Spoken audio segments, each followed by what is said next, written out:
자, 오늘 우리가 우리의 현실을 이렇게 돌아보면 많은 갈등들 중에서 또 이렇게 형제 자매 간의 갈등이 많습니다. 그런 갈등으로 상처도 흔하게 받기도 하고요. 또 누군가는 이 형제의 성공을 시기하기도 하고 또는 뭐 가족 간의 불화로 깊은 고통을 겪기도 하고 그러죠. 이런 갈등의 이면에 한 가지가 자리 잡고 있어요. 이런 갈등이 가족 간의, 사회 간의, 그 형제들 간의 갈등에 있어서 근본적인 것은 죄성이 자리하고 있다는 거예요. 자기 자신을 높이고 그리고 자기를 숭배하는, 그리고 또 하나님보다 다른 것을 더 사랑하는 우상 숭배가 이런 관계, 사회의 인간관계와 가정, 형제의 관계를 무너뜨리고 있는 것이죠. 이게 뿌리 깊게 지금 자리하고 있는 것입니다.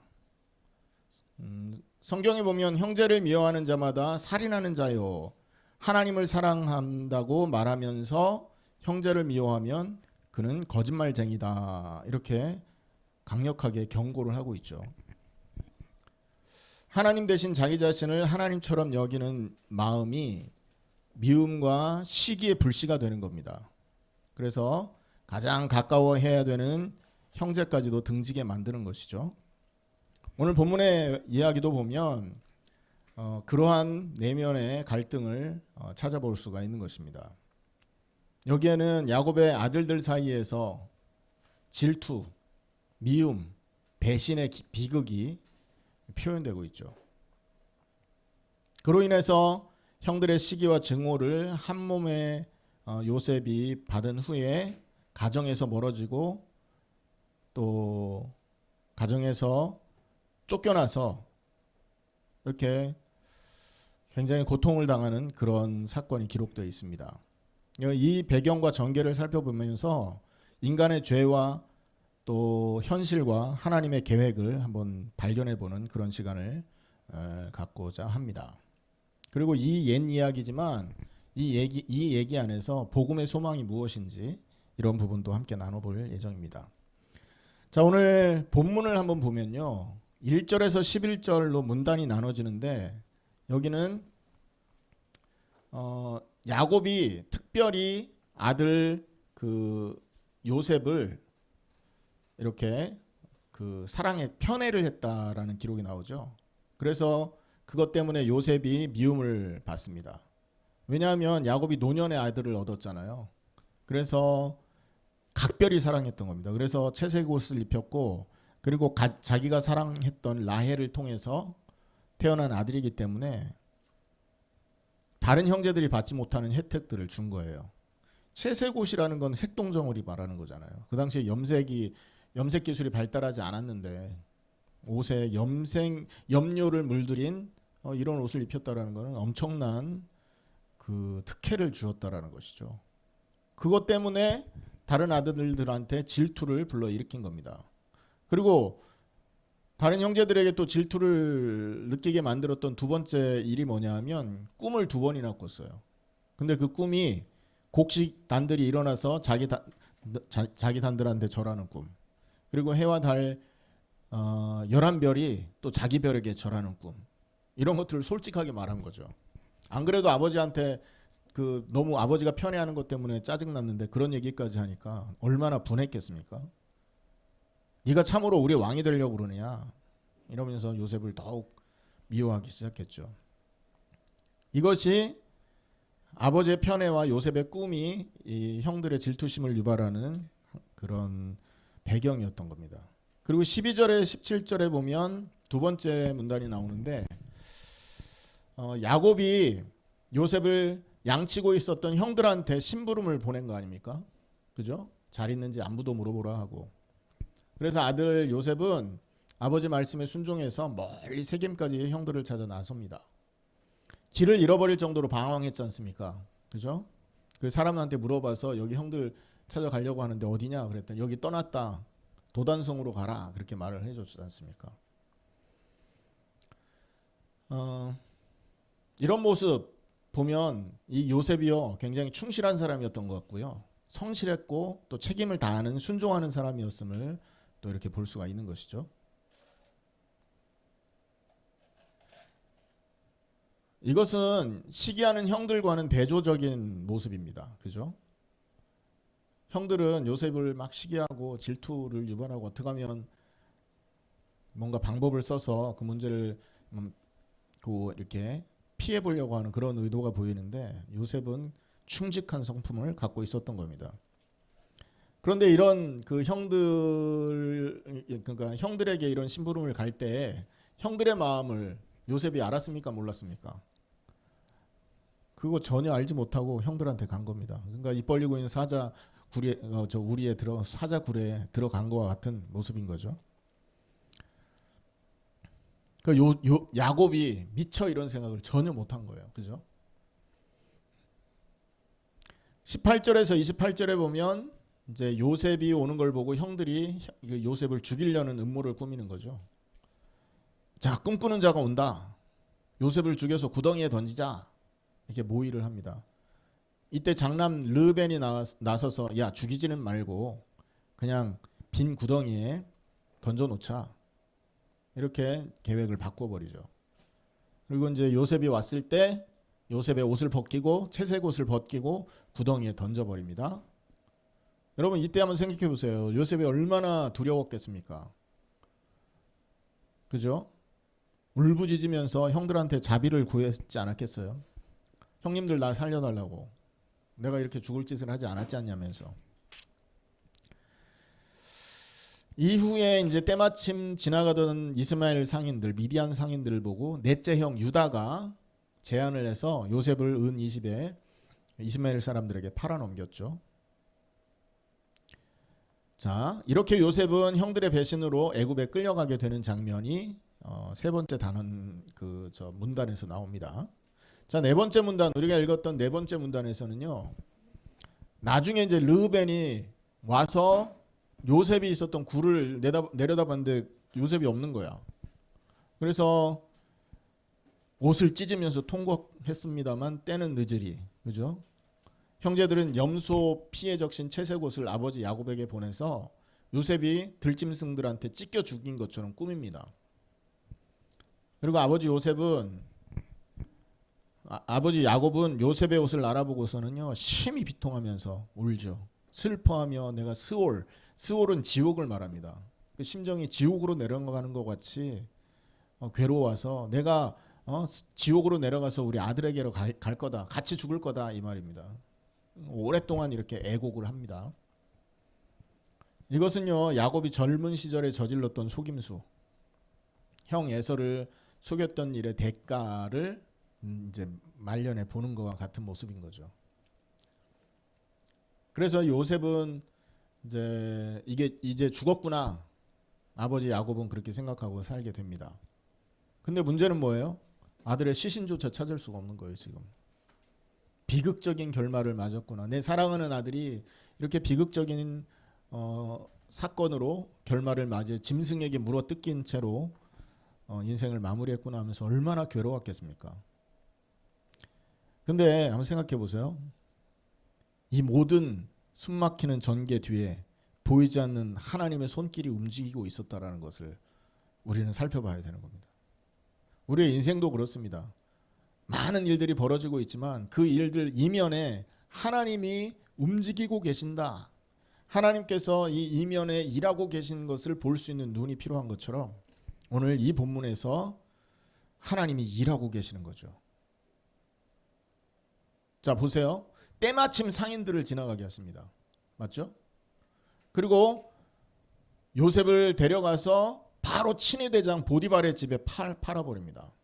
이런 것들이 보면 나중에 이제 살펴볼 텐데 하나님의 섭리가 요셉의 향후 운명을 예비하고 있었던 것이 되는 거죠. 그래서 오늘 본문은 이 창세기 37장은요, 형제 간의 미움과 질투가 빚어낸 비극을 적나라하게 보여주고 있고요. 여기에서 눈에 띄는 표현이 하나가 있는데 그게 뭐냐면 형들은 요셉을 미워하였고, 이 말이 계속 나옵니다. 그리고 더욱 미워하였다 이렇게 나옵니다. 4절, 5절, 8절에요. 그래서 이 증오의 감정이요, 점점점 고조되는 것들을 나타내죠. 그래서 형들이라는 단어가 많이 나와요. 20번 정도 등장하는데 어쨌든 이런 사건들을 통해서 하나님은 굉장한 일을 배후에서 진행하고 계신다라는 거죠. 자, 두 번째, 그러면 오늘 이 본문에 하나님이 일하시는 내용은 뭐냐? 그건 뭐냐면 이 요셉을 통해서 요셉과 야곱과 그 형들은 인지하지 못했지만 이들의 사건 배후에서 하나님은 그리스도의 복음을 가리키는 깊은 그림자가 담겨지게 만드셨다라는 거예요. 이해되십니까? 요셉의 모든 사건이 그리스도의 십자가와 부활을 가르치는 그림자로서 역할을 하도록 하나님이 뒤에서 작업을 하고 계셨다. 이 말이죠. 교회 전통에서는요, 이 요셉의 삶을 예수 그리스도를 미리 보여주는 모형이라고 가르치고 있습니다. 그 그림자라는 거죠. 그 요셉의 삶이 그리스도의 그림자라는 거죠. 그리스도가 겪을 그 사건의 그림자라는 겁니다. 하나님은요, 요셉의 생애를 통해서 앞으로 오실 예수님의 구원 사역을 미리 비추어 주셨다는 거예요. 미리 알려주셨다는 거예요. 자, 그래서 보면 지난주에도 잠깐 살펴봤지만 이 요셉의 삶과 예수님의 그 공생의 삶 속에는요, 놀라운 평행선들이 놓여 있어요. 사건이 이렇게 닮아 있다는 거죠. 자, 핵심 사건을 잠깐 정리해 볼게요. 첫 번째, 예수님과 요셉의 삶에 닮은 부분입니다. 아버지의 사랑을 받았어요. 둘 다. 요셉은 야곱에게 특별한 사랑을 받은 아들이었죠. 마찬가지로 예수님은 하나님 아버지의 사랑받는 독생자입니다. 요한복음 3장 16절. 그죠? 하나님이 세상을 이처럼 사랑하사 독생자를 주셨으니 하나밖에 없는 외아들이라는 말입니다. 그리고 요한복음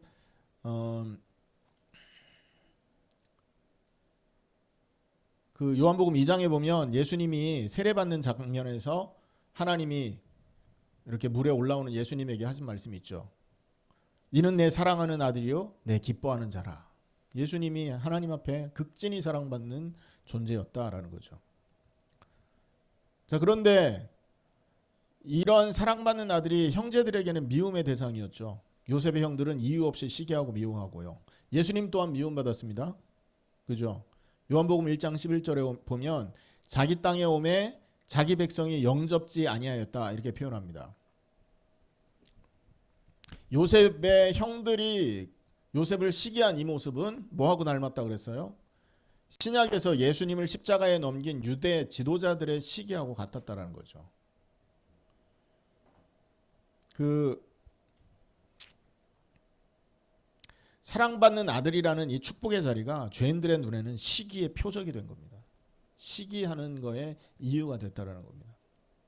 자, 두 번째 비슷한 점인데요. 형제들에게 보냄을 받은 자. 이게 이제 비슷한 부분입니다.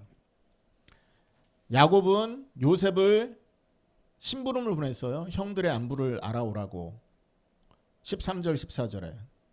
그래서 그 아버지의 말을 듣고 요셉이 순종해서 형제들에게 간 아들이었죠. 근데 이 모습은요, 예수님께서 하나님 아버지의 보내심을 받아서 이 땅에 오신 모습을 예표한 것이에요. 예수님은 하나님이 그 아들을 세상에 보내신 것은 요한복음 3장 17절에 하나님이 아들을 세상에 보냈다라고 말씀하셨죠. 그러니까 아버지가 요셉을 형제들에게 보낸 것과 같은 모습인 겁니다. 그래서 예수님이 어디에 왔어요? 자기 땅 이스라엘 백성에게 오셨어요. 그래서 이 두 경우 모두 보냄을 받은 자, 보냄을 받은 아들들이었다라는 거죠. 근데 보냄 받은 아들들을 기다리는 게 뭐였습니까? 환영이었습니까? 배척 그리고 고난이었죠. 요셉이 형들을 찾아갔을 때 형들이 그를 보고 옷을 벗겨 구덩이에 던졌지만 예수님도 이 땅에 오셔서 옷이 벗겨진 채 십자가에 못 박히는 수치와 고난을 당했지 않습니까? 맞죠? 옷이 벗겨지고 고난을 당한 모습이 똑같아요. 요셉이 빠졌던 이 빈 구덩이는요, 마치 무덤과 같은 죽음의 그림자잖아요. 예수님의 이 십자가 역시 장사 지내져서 무덤에 들어가신 죽음을 뜻하는 겁니다.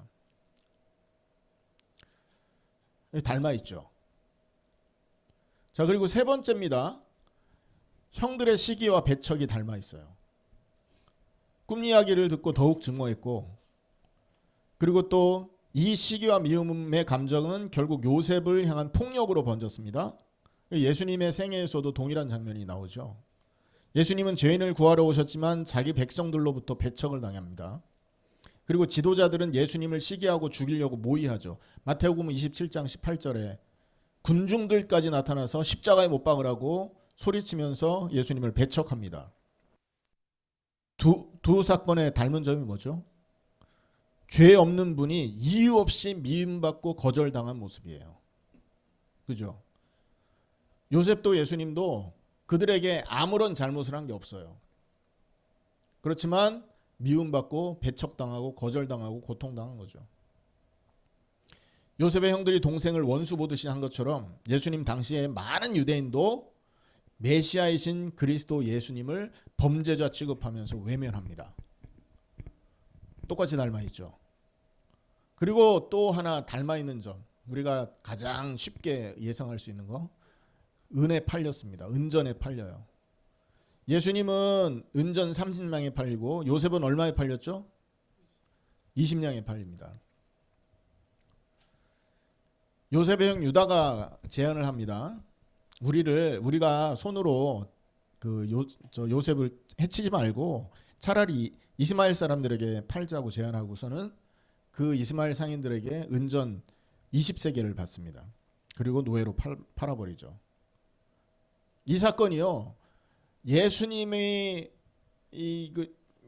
팔려서 그 십자가를 지게 만든 가룟 유다 사건하고 너무나 비슷하게 만들어 보여줍니다. 유다가 요셉을 은 20세겔을 팔았잖아요. 은 30세겔을 팔고 예수님을 팔았던 사람이 누굽니까? 이름이 가룟 유다잖아요. 넷째 형이 이름이 유다였는데 그 넷째 형 유다가 요셉을 팔은 것처럼 가룟 유다는 이름 비슷하지 않습니까? 가룟 유다는 예수님을 은 30에 팔았어요. 이 완전히 하나님이 의도하고 이 사건을 만드신 거라고 볼 수밖에 없는 거 아닙니까? 충격적이지 않습니까, 이게?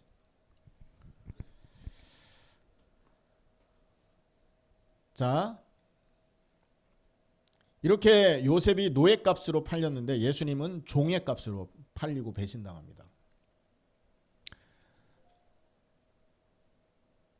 다섯 번째입니다. 고난의 구덩이. 이건 죽음의 그림자죠. 요셉은 사실상 죽음과 같은 처지에 놓였던 것이었어요. 그리고 아버지 야곱에게는 요셉이 죽은 겁니다, 이미. 맞죠? 그리고 장래가 없어진 것처럼 보인 거죠. 이것은요, 예수님이 십자가에서 피 흘리시고 그 죽음을 예고하는 장면과 같은 거예요. 이러한 요셉이 구덩이에 빠져서 죽은 것과 같이 앞으로 오실 메시아도 이렇게 십자가에서 죽고 무덤에 내려갈 것이다 라는 걸 보여주는 것이죠. 하지만 요셉이 구덩이에서 끝나지 않았잖아요. 구덩이에서 올려져서 애굽으로 팔려가는 것처럼 예수님도 무덤에서 죽음에서 머무르지 않으시고 어떻게 됩니까? 3일 만에 부활을 하시죠. 구덩이가 비어진 것처럼 빈 무덤을 하나님이 허락하십니다. 예수님에게. 요셉의 빈 구덩이가 예수님의 무덤을 연상시키는 것도 우연일 수가 없는 거죠. 그래서 이 구덩이는 결국 때가 되어서 구덩이와 감옥에서 나와서 그 애굽의 총리의 자리까지 이르는 것을 보여주는데 예수님도 죽음에서 3일 만에 부활하셔서 승천하시는 이런 모습을 보여줍니다. 마지막으로 요셉의 이야기 후반부를 여러분 다 아시죠? 나중에 고난 받은 이후에 총리로 높아지셨고, 그때 이제 요셉의 나이가 30세 나이였잖아요. 그래서 바로의 궁정에 올라가서 애굽의 모든 백성을 구원하는 구원자의 자리에 오르게 됩니다. 마찬가지로 예수님도 십자가 고난 후 3일 만에 부활하시고 영광의 모습으로 승귀 바뀌죠. 영광의 모습으로 변하셔서 하나님 우편에 앉아 계십니다. 그리고 요셉은 그 자리에서 많은 기근당하는 그 애굽 백성을 구해내잖아요. 자기 가족과 가문을. 근데 예수님은 어떻게 됩니까? 죄와 사망과 저주에서 온 세상을 구원하는 참된 구세주가 되신 것입니다. 요셉 앞에 온 나라가 굶주림을 면하려고 엎드렸던 것처럼 예수님 앞에 만민이 영원한 생명을 얻고자 다 나오게 되어 있다. 이렇듯이 요셉은 그리스도의 그림자요 모형이었다는 거예요. 그래서 요셉은 그림자고 예수님은 실체임을 기억해야 됩니다. 그리고 나중에 이 요셉이 고백하지 않습니까? 형들과 제외하면서 이렇게 고백하죠. 당신들이 나를 해하려 하였으나 하나님은 그것을 선으로 바꾸시고 오늘날 같이 많은 백성의 생명을 구하게 하셨습니다. 맞죠? 창세기 50장 20절 말씀인데, 이 모습은 복음의 역설을 보여주는 구약의 설정이라고도 볼 수 있는 거예요. 사람의 죄악되고 또 악한 의도와 반대로 하나님의 선한 계획이 교차하고 있는 거예요. 사람들은 예수님을 해치고 죽이려고 악을 행하잖아요. 십자가에 못 박기 위해서 얼마나 모함을 하고 괴롭히고 막 그럽니까? 그런데 하나님은 그 사건을 통해서 인류를 구원하여 모든 하나님의 계획을 선으로 바꿔버리시잖아요. 그래서 이 요셉은 예수님의 그 공생의 사역의 100%의 그림자라는 거예요. 이게 요셉의 인생의 사건 안에서, 인생이라는 그 삶 속에서 사람이 감지하지 못하는 이면에 역사하신 하나님의 섭리였다라는 거죠. 아멘입니까, 여러분?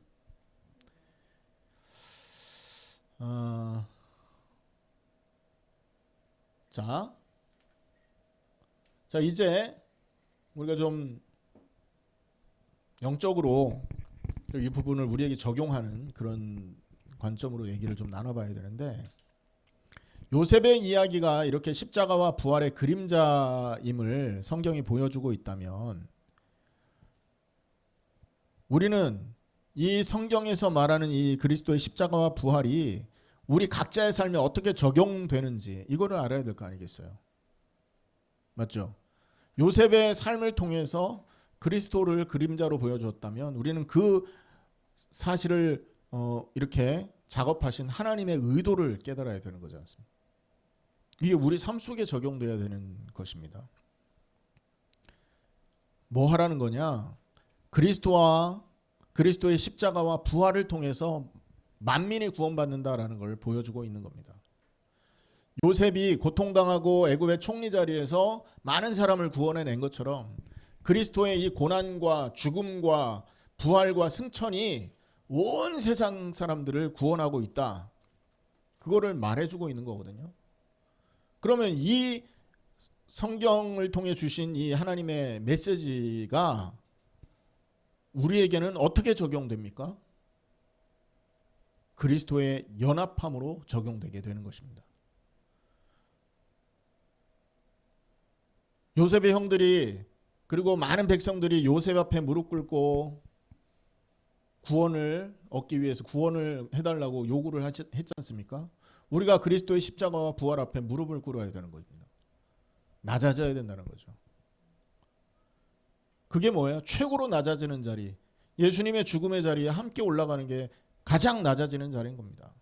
예수님에게 우리가 예수님, 내가 예수님을 위해서 이러저러한 일을 하겠습니다. 이것도 좋은 헌신이요, 우리가 낮아지는 방법이지만, 그것보다 더 낮아지는 것은요, 우리가 우리의 생명을 드리는 것밖에 없는 거예요.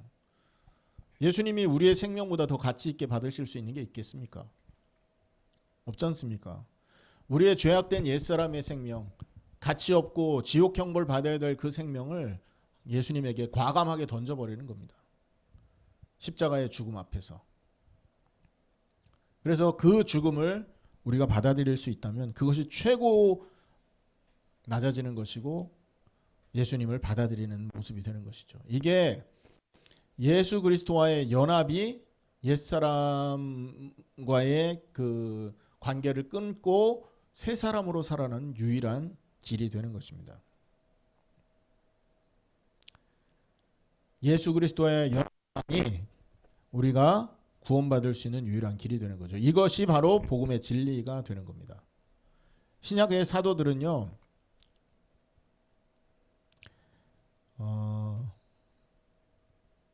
믿는 자들이 그리스도의 죽음과 부활에 영적으로 동참한다, 이렇게 사도들은 가르쳐주고 있죠.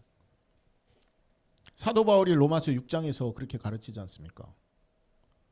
누구든지 그리스도 예수와 합하여 세례받은 우리는 그의 죽으심과 합하여 세례받은 줄을 알지 못하느냐. 예수 믿고 그리고 또 내가 세례를 받았다. 그 말은 뭐예요? 예수님의 죽음과 합하여 세례를 받은 것과 같은 것이 된다라는 말이죠. 그리고 6절에는요, 이런 말을 선포합니다. 우리의 옛사람이 예수와 함께 십자가에 못 박힌 것은 우리가 더 이상 죄에게 종노릇하지 않게 하려 합니다. 그래서 이제 우리는 죄에 대해서 죽은 자가 된 것입니다. 이전처럼 죄의 노예로 살 필요가 없는 겁니다. 정말로 예수 그리스도의 십자가를 나의 죽음으로 받아들이고 내 옛사람의 악한 죄악과 심판받아야 될 생명을 그리스도의 무덤에 던져버린 자들은요, 더 이상 죄의 노예가 아니라는 거죠. 그뿐만 아니라 예수님의 십자가에 연합한 사람은 부활에도 연합한 자가 되고 새 삶을 행하는 그 새로운 삶을 행할 수 있는 축복의 부름을 받게 되는 것입니다. 이게 사도들의 가르침이라니까요, 여러분. 고린도후서 5장 17절에도 그리스도 안에 있으면 새로운 피조물이다, 이렇게 말하고 있지 않습니까? 그래서 그리스도와 연합했다, 새로운 존재가 된 겁니다. 새로운 피조물이 됐다라는 그것을 믿으셔야 되는 거죠. 우리가 알듯이 갈라디아 2장 20절에는 이미 그리스도와 함께 십자가에 못 박혔다, 이렇게 말하고 있습니다. 그래서 이제는 내가 산 것이 아니라 내 안에 그리스도께서 사신 것이다. 여러분, 이 성경 구절 안에서, 이 말씀의 선포 안에서 우리가 적용할 것은 뭐냐? 내 안에 내가 사는 게 아니다라는 것을 적용해야 되는 겁니다. 우리가 십자가와 함께 죽고 부활에 동참했다면 그 순간 나는 죽고 나를 위해서 내 안에 그리스도가 사시는 거예요. 맞습니까? 나를 위한 그리스도가 내 삶을 대신 살아주고 계시는 거죠. 이 믿음이 우리에게 필요한 거예요. 이게 진짜 성도가 가져야 될 최초의 고백이요 신앙임을 기억하셔야 되는 겁니다.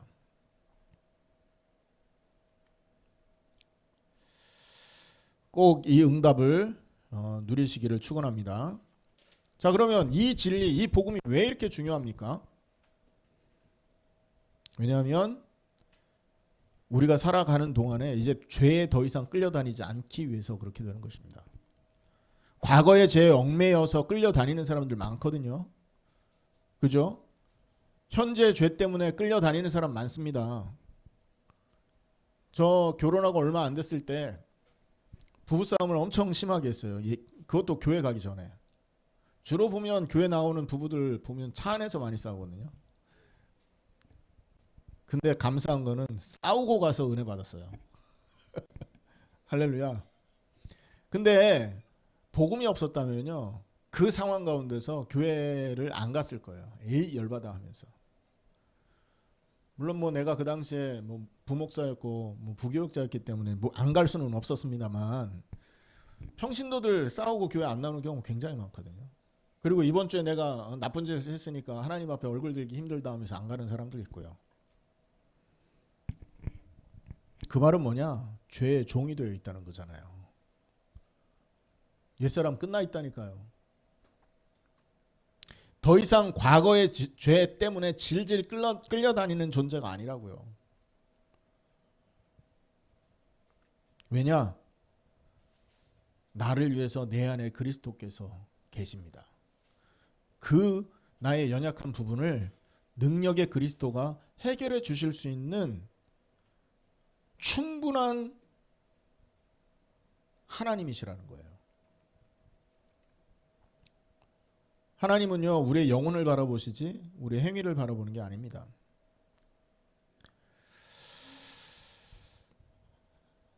그렇기 때문에 이 진리가 중요한 겁니다. 그리고 새로운 출발을 주시는 겁니다. 어떤 출발을 주십니까? 성령이 함께하는 출발입니다. 하나님이 내 안에 계셔요. 왜? 옛사람이 없어진 자리가 비어 있잖아요. 그 빈자리를 하나님이 채워 그 자리를 차지하시는 거예요. 어떤 사람들은 그 빈자리에 귀신이 들어오기도 합니다. 여러분, 그 빈자리를 귀신이 차지하면 그 사람 인생 어떻게 되겠습니까? 무너지는 겁니다. 우상 숭배 때문에. 자녀손 3, 4대가 망하게 돼 있어요. 하지만 그 빈자리를 성령께서 찾아오신다고요. 원래 창세기 1장, 2장에 있었던 그 상태로 우리가 바뀌어버리는 겁니다. 재창조의 역사가 벌어지는 거예요. 우리가 잃어버렸던 하나님의 형상이 그리스도 예수로 인해서 다시 회복되는 걸 말하는 거죠. 새로운 출발입니다. 그리고 나를 위해서 내 안에 계시는 그리스도가 나를 위해서 모든 문제를 해결해 주실 수 있는 거예요. 우리는 그분께 맡기면 되는 겁니다. 문제가 왔다, 어려움이 왔다, 내가 구덩이에 빠진 상태다, 사망의 음침한 골짜기를 다니는 그런 지금 상황에 와 있다. 내 안에 나를 위해서 살고 계신 그리스도가 그거 충분히 해결할 능력이 있음을 믿고 감사하면 되는 것입니다. 맞습니까? 새로운 출발인 거죠. 그리고 우리의 삶을 성령께서 역사하셔서 변화시켜 가십니다. 어떻게 변화시키냐? 승리자로 바뀌어 가십니다. 세상의 그 어떤 악한 존재도 우리를 건들 수 없도록 만들어 버리세요.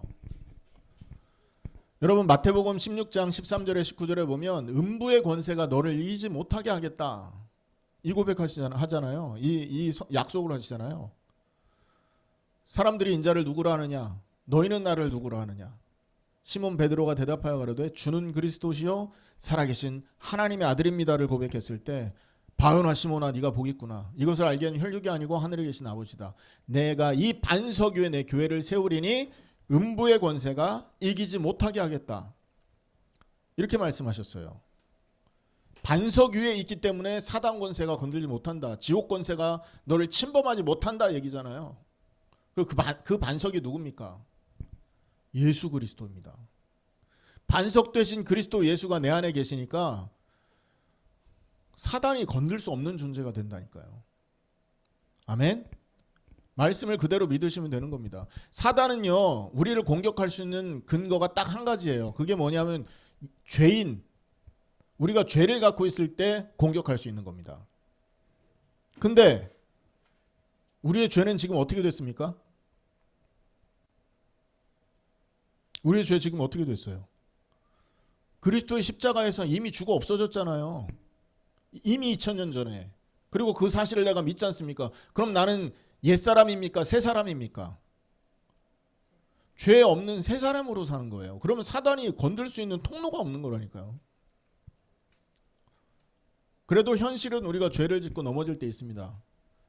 사단은 그걸 틈타겠죠. 하지만 그때마다 내 안에 나를 위해서 지금 살고 계신 그리스도, 네가 어디 나를 건들려고 그래? 내 비록 실수했지만 나는 그리스도가 함께하는 사람이야. 떠나가버려. 이렇게 얘기하면 되는 겁니다. 사단이 더 잘 알아요. 내 안에 예수님 계신다라는 걸. 새 출발을 할 수 있는 것이죠. 사단이 건들 수가 없습니다. 권세를 주셨다. 아멘? 그 정도가 아니라 우리가 십자가와 부활에 연합한 인생으로 새로운 사람이 되고 새 출발을 하게 되지 않습니까? 그럼 미래가 소망으로 다가옵니다. 우리의 미래는 어떤 미래입니까?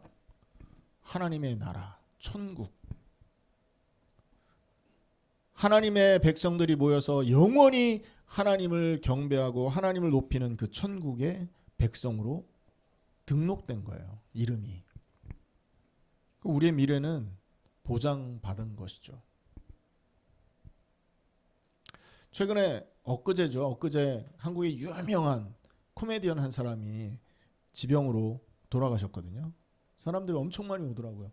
TV에서 보던 유명한 사람들은 그 장례식장에 다 가더라고요. 내가 봤을 때 참 인생을 잘 살았구나. 저런 사람들이 다 저렇게 막 아쉬워하고 그러는 걸 보니까. 근데 혼자 생각했어요. 아무리 저렇게 잘 살았고 이 땅에서 저렇게 많은 사람들한테 인정을 받은 인생이었을지라도 만약에 천국의 소망이 없었다면 저 사람은 뭐가 되는 거지?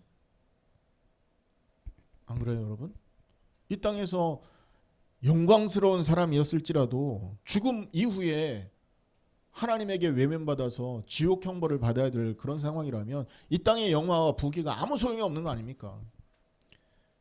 그래서 십자가와 부활에 연합한 이 믿음을 가진 축복된 사람만이 천국, 하나님의 백성들이 모여있는 그곳을 소망하게 되는 거예요.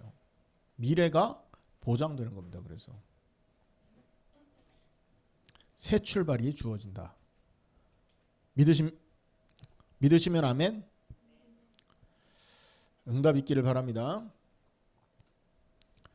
그래서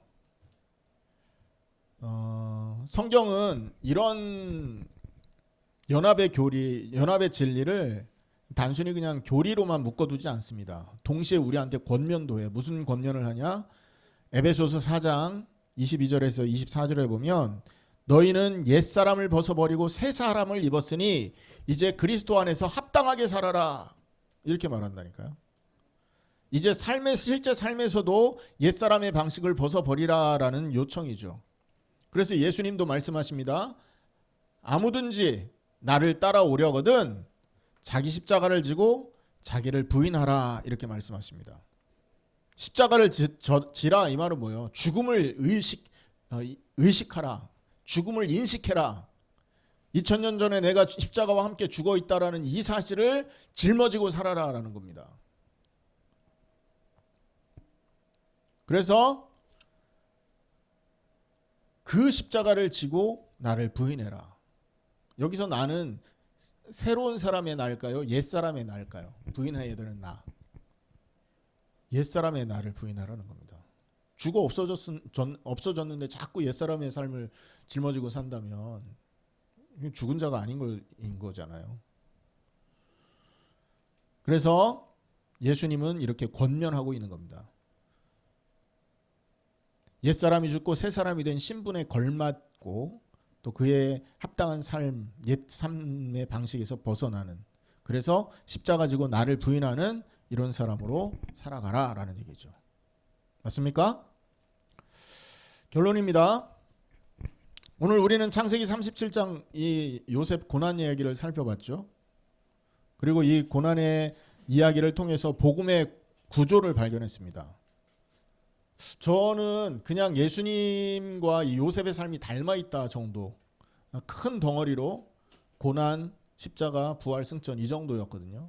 근데 성경을 가만히 보니까 거의 지금 요셉이 겪었던 이 모습이 예수님이 당했던 삶하고 닮아있는 거예요. 그래서 요셉의 이야기를 만약에 제가 어려서부터 이 이야기를 듣고 살았다면 요셉의 이야기를 생각할 때마다 예수님을 연상했었을 거예요. 아, 예수님이 이런 삶을 나에게 선물하셨지. 근데 오늘 여러분이 이 은혜를 받았지 않습니까? 그래서 이 메시지 안에서 뭘 봐야 되느냐? 하나님의 구원의 계획이 진행되고 있다는 걸 기억해야 돼요. 항상. 나를 구원하시고 나를 통해서 또 다른 사람을 구원하시는 계획이 지금 돌아가고 있는 겁니다. 그러니까 우리 삶 속에 뭔가 문제가 생겼다. 그것은요, 그 문제와 사건과 만남 이면에 하나님은 구원의 계획을 진행하고 계심을 우리는 알아채야 되는 거예요. 그러니까 쉽게 판단하면 안 되는 겁니다. 어려움이 왔어, 아유 죽겠어, 이게 아니라 이 어려움을 통해서 하나님은 어떤 구원을 어떤 그 구원의 계획을 이루어 가실까? 이것을 떠올릴 수 있어야 되는 거 아닙니까? 맞습니까? 이 구원의 계획이라는 게 하나님의 섭리, 하나님이 준비하신 은혜 아닙니까? 이걸 생각할 수 있어야 돼요. 이렇게 되면요, 좋은 일이든 나쁜 일이든 아무 문제가 되지 않게 되겠죠. 그래서 우리는 모든 삶 속에서 다른 이 구원의 계획을 하나님은 이루고 계신다라는 걸 생각하면서 우리 자신이 이 구원과 연관이 있어지는 그런 은혜를 받아야 되겠습니다. 날마다 예수님께서 주신 이 십자가와 부활의 은혜가 내 삶 속에 그리고 나의 신앙 속에 심령 속에 뿌리 박혀지도록. 맞습니까?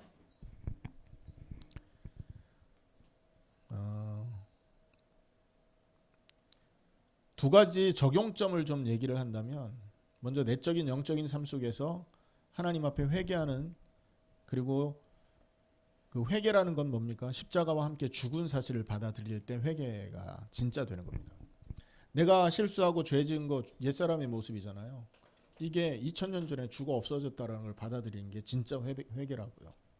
그럼 거기서 돌아서게 되겠죠. 그렇듯이 우리가 철저히 십자가에 못 박는 결단이 필요하고요. 그 사실을 믿는 결단이 필요하고요.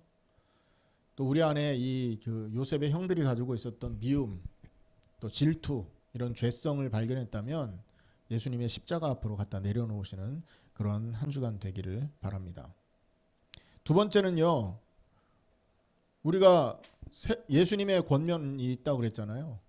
새 사람에 걸맞는 삶을 살아라. 옛사람의 방식이 아니라 새 사람의 방식을 살아야 된다. 그리고 십자가 지고 자기를 부인하고 살아야 된다. 맞죠? 그렇다면 삶에서의 적용점은 뭐냐면 외적인 삶의 관계에서 정직과 용서의 선택을 실천할 수 있어야 됩니다. 그리고 여러분, 우리가 1차적인 감정이 드러날 때 있잖아요. 예를 들어 동생과 언니한테 막 안 좋은 감정이 있다. 혹은 엄마 아빠에게 막 안 좋은 감정. 이게 1차의 감정이거든요. 그거에 순종하면 안 됩니다. 그걸 부인할 수 있어야 되겠죠. 맞습니까?